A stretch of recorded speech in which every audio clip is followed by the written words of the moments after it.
तो आपने पहले भाग में देखा होगा कि कैसे भिक्षु ने विजय को आश्रम में रहने को कहता है। तो आपने पहला भाग नहीं देखा तो आई बटन पर क्लिक करके देख सकते हो। तो आगे देखते हैं। विजय ने बौद्ध भिक्षु के आश्रम में रहने का निर्णय लिया और अगले दिन से ही उसने अपने सारे काम छोड़कर बौद्ध भिक्षु के साथ रहना शुरू कर दिया। उस आश्रम में उसे एक और व्यक्ति मिला जिसका नाम था रेवा। रेवा एक युवा महिला थी जो भी अपनी समस्याओं से जूझ रही थी। वह अपने जीवन के उद्देश्य को लेकर उलझन में थी। उसने भी बौद्ध भिक्षु के पास आकर शरण ली थी, यह जानने के लिए कि कैसे वह अपने मन की शांति प्राप्त कर सकती है। रेवा और विजय दोनों ही आश्रम में अपनी अपनी समस्याओं का समाधान ढूंढ रहे थे। आश्रम का वातावरण शांत और पवित्र था। वहां की हर चीज में सादगी थी, लेकिन उसमें भी एक अलग सी सुंदरता छुपी थी। सुबह होते ही दोनों ध्यान में बैठ जाते और बौद्ध भिक्षु उनके साथ ध्यान करते। ध्यान के बाद वे दोनों बौद्ध भिक्षु की बताई साधारण दिनचर्या का पालन करते। एक दिन रेवा ने बौद्ध भिक्षु से पूछा, गुरुजी, मैं हमेशा अपने जीवन के उद्देश्य को लेकर उलझन में रहती हूं। मुझे समझ नहीं आता कि मैं इस जीवन में क्या करने के लिए आई हूं। मुझे लगता है कि मैं अपने जीवन का सही मार्ग नहीं चुन पाई हूं। बौद्ध भिक्षु ने मुस्कुराते हुए उत्तर दिया, रेवा, जीवन का उद्देश्य ढूंढना एक बड़ी जिम्मेदारी है, लेकिन यह समझना भी जरूरी है कि जीवन का प्रत्येक क्षण हमें एक नई सीख देता है। हमें अपने भीतर झांकने की आवश्यकता है।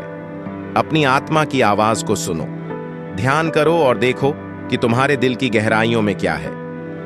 रेवा ने बौद्ध भिक्षु की बातों पर ध्यान दिया और ध्यान में डूब गई। दिन गुजरते गए और रेवा ने महसूस किया कि उसका मन धीरे धीरे शांत हो रहा है। उसने देखा कि विजय भी अपनी चिंताओं से उबर रहा था। दोनों ने एक दूसरे से अपनी समस्याओं के बारे में चर्चा की और एक दूसरे को सहारा दिया। आश्रम में बिताए गए समय ने दोनों के जीवन को एक नई दिशा दी। रेवा ने जाना कि जीवन का उद्देश्य बाहर नहीं बल्कि हमारे अंदर होता है। हमें उसे खोजने की जरूरत है, न कि उसे कहीं और ढूंढने की। रेवा और विजय की मुलाकात आश्रम में जैसे ही हुई, उनके बीच एक अजीब सा रिश्ता बन गया। दोनों के जीवन में कुछ ऐसा था जो उन्हें एक दूसरे के करीब लाता था। रेवा का हमेशा से यही मानना था कि उसके जीवन का कोई बड़ा उद्देश्य है, लेकिन उसे समझ नहीं आ रहा था कि वह क्या है। विजय, जो चिंता के अंधकार में घिरा हुआ था, रेवा के सवालों के उत्तर ढूंढने में भी खुद की तलाश कर रहा था। रेवा ने बचपन से ही कई कठिनाइयों का सामना किया था। उसका परिवार साधारण था और वह हमेशा कुछ बड़ा करने का सपना देखती थी। लेकिन जैसे जैसे वह बड़ी हुई, उसकी उलझनें भी बढ़ती गईं। उसने कई बार कोशिश की कि वह किसी क्षेत्र में अपनी पहचान बना सके, लेकिन उसे सफलता नहीं मिली। उसने महसूस किया कि उसका जीवन बिना किसी उद्देश्य के चल रहा है और यह उसे और भी बेचैन कर रहा था। एक दिन रेवा ने विजय से कहा, विजय, क्या तुम्हें कभी ऐसा लगता है कि जीवन में कुछ बड़ा करने का अवसर छूट गया है? जैसे कि हम कुछ करने के लिए पैदा हुए थे, लेकिन हम वह नहीं कर पाए। विजय ने गंभीरता से उसकी बात सुनी और कहा, हाँ रेवा, मुझे भी कई बार ऐसा ही लगता है। मैं हमेशा सोचता हूं कि क्या मैं अपने बच्चों के लिए सही कर रहा हूं? क्या मैं उनके लिए एक बेहतर भविष्य बना रहा हूं? लेकिन जब मैं खुद को देखता हूं तो मुझे लगता है कि मैं कहीं ना कहीं असफल हो रहा हूं। अगले दिन दोनों ने बौद्ध भिक्षु से इस बारे में बात की। बौद्ध भिक्षु ने उन्हें ध्यान से सुना और कहा, बेटा, जीवन में सबसे बड़ी समस्या यही है कि हम अपनी क्षमताओं को पहचान नहीं पाते। हम अपने अंदर की शक्ति को नहीं समझते और इसलिए हमें लगता है कि हम कुछ बड़ा करने से चूक गए हैं। लेकिन सच तो यह है कि हर व्यक्ति के अंदर एक अनंत शक्ति होती है। हमें बस उसे पहचानने की आवश्यकता है। बौद्ध भिक्षु ने उन्हें कुछ अभ्यास करने को कहा जिससे वे अपनी आंतरिक शक्ति को पहचान सकें। उन्होंने कहा, आप दोनों को ध्यान में बैठकर अपने मन की गहराइयों में उतरना होगा। वहां आपको वह शक्ति मिलेगी जो आपको अपने जीवन का उद्देश्य खोजने में मदद करेगी। रेवा और विजय ने बौद्ध भिक्षु की सलाह मानी और नियमित रूप से ध्यान करने लगे। उन्होंने देखा कि धीरे धीरे उनका मन शांत होने लगा और वे अपनी समस्याओं को एक नए दृष्टिकोण से देखने लगे। लेकिन यह सफर इतना आसान नहीं था। रेवा और विजय को अपनी आंतरिक समस्याओं से जूझना पड़ा।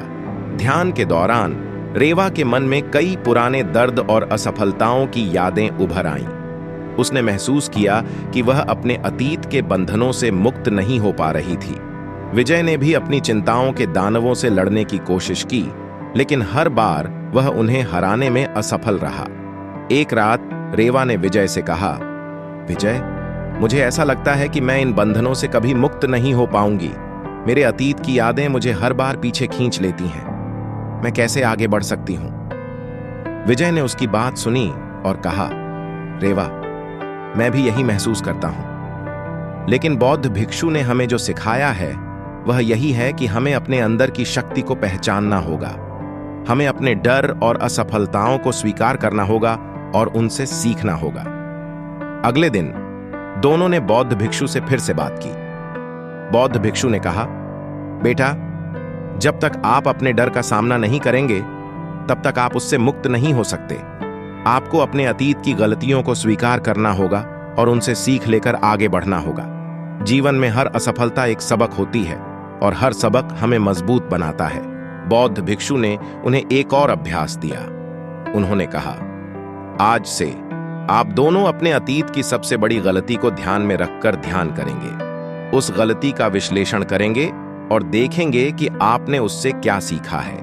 आपको अपने डर का सामना करना होगा और उसे अपने जीवन का हिस्सा बनाना होगा।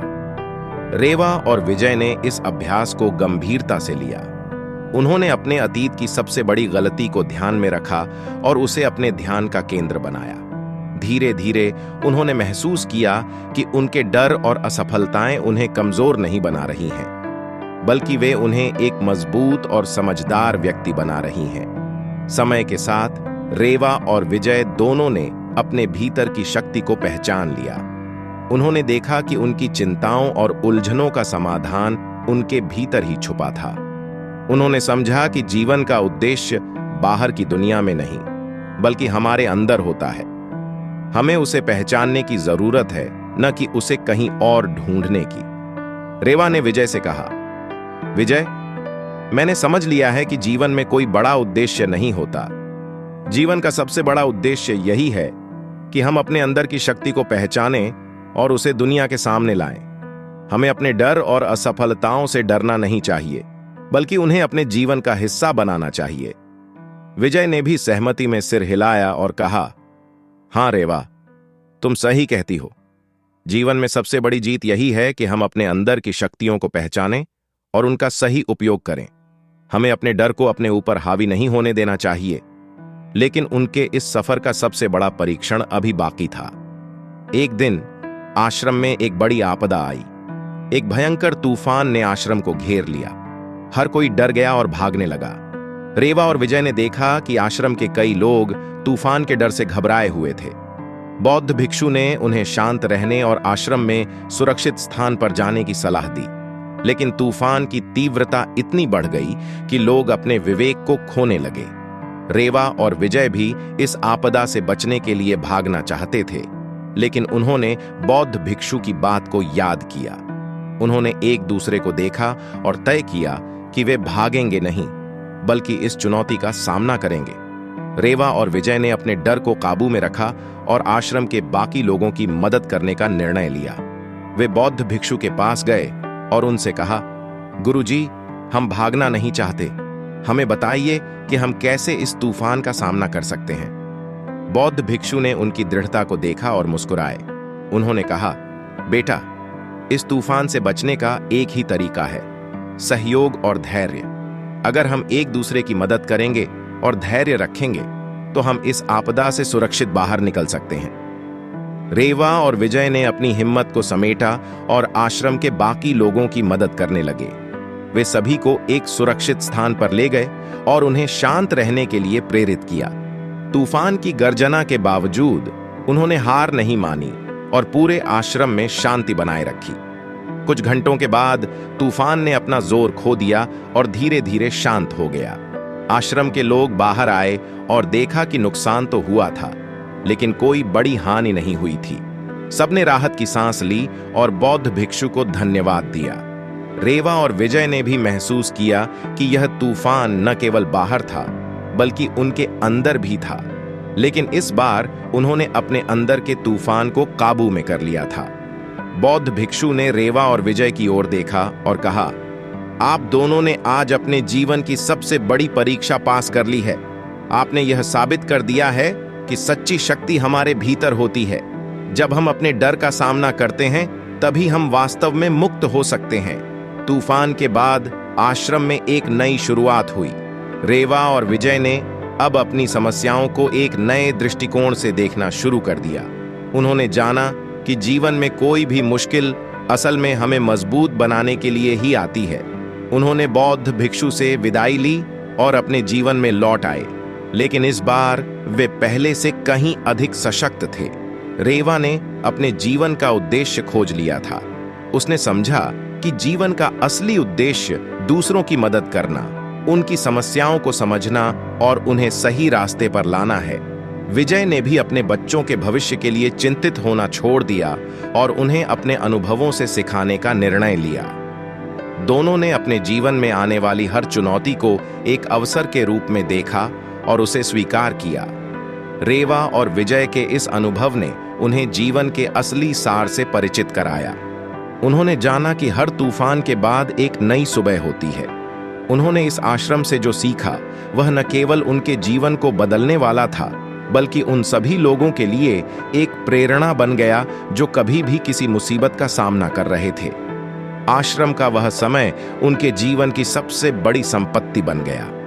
उन्होंने अपने जीवन के बाकी हिस्सों में इसे याद किया और हर कठिनाई का सामना उसी धैर्य और साहस से किया जो उन्होंने उस दिन सीखा था। तो दोस्तों, आपने देखा कि आपको किस तरीके से आपत्तियों का सामना करना चाहिए। तो आपको यह दोनों भाग अच्छे लगे हो तो चैनल सब्सक्राइब करें। मिलते हैं अगली स्टोरी पे। Thank you.